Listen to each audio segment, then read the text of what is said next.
முதல் வழிமுறை என்ன தெரியுமா? இப்ராஹிம் அலைஹிஸ்ஸலாம் அவர்கள் கேட்ட பிரார்த்தனை, அவர்கள் அல்லாஹ்விடத்திலே முன்வைத்த கோரிக்கை, அது உடனே அல்லாஹ்வின் புறமிருந்து அங்கீகரிக்கப்பட்டு அது நிறைவேற்றிக் கொள்ளப்பட்டோம். இப்ராஹிம் அலைஹிஸ்ஸலாம் அவர்கள் அல்லாஹ்விடத்தில் ஒரு துவா கேட்டிருப்பாங்க, ஒரு பிரார்த்தனையை கேட்டிருப்பாங்க. அந்த பிரார்த்தனை காலதாமதம் இல்லாமல் உடனே அங்கீகரித்து கொடுக்கப்பட்டிருக்கும். இப்ராஹிம் அலைஹிஸ்ஸலாம் அவர்கள் கேட்டார்கள், இறைவா, இந்த மக்கா மாநகரத்தை, இந்த மாகாணத்தை புனிதம் நிறைந்த பூமியாக, அபயமளிக்கக்கூடிய பூமியாக, புற்பூண்டுகள் விளையக்கூடிய பூமியாக ஆக்குவாயாக. யாருக்கு? யார் அல்லாஹ்வையும் மறுமை நாளையும் நம்பிக்கை கொண்டிருக்கிறார்களோ அவர்களுக்கு அபயம் தரக்கூடிய பூமியாக, புற்பூண்டுகள் விளையக்கூடிய பூமியாக இதை ஆக்குவாயாக அப்படின்னு அல்லாஹ்விடத்துல கேட்டாங்க. கேட்ட உடனே அல்லாஹ் தஆலா ரிப்ளை பண்றான், கால வமன் கஃபர.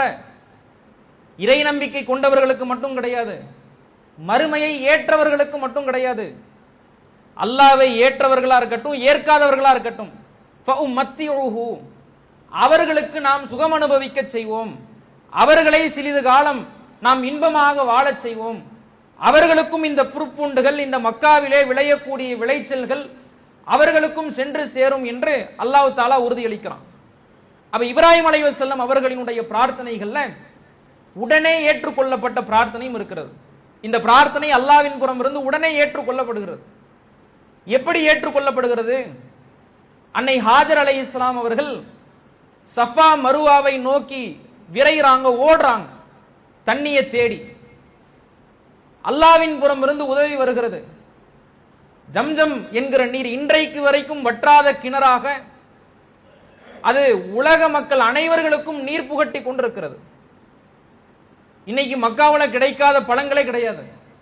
மக்காவில் விளையக்கூடிய பழங்களாக இருந்தாலும், விளையக்கூடிய காய்கனிகளாக இருந்தாலும், அந்த இடத்துல வர்த்தகம் செய்யப்படக்கூடிய பொருட்களாக இருந்தாலும் அவ்வளவு அதீதமாக, அவ்வளவு விரைவாக மக்கள் கரம் சேரக்கூடிய வண்ணமாக அமைந்திருக்கிறது.